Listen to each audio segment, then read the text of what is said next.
The greatest disease of all time is nature deficit disorder. Our disconnection from our ecosystem has left us starved, has left us in a lurch, looking and yearning to reconnect, to find health, and yet health is all around us. We are our own healers.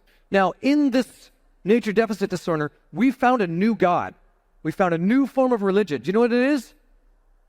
It's the pocket God. I've even got one right here. And what you spend your time with is what you worship. If you spend time on your phone more than you spend time in coherence with your spiritual faith, you have a new God. It's your electronic leash. And yet your finger, because of its fractal nature, holds far more information than Google does, far more intelligence. So as a society, we have learned to live outside of the petri dish.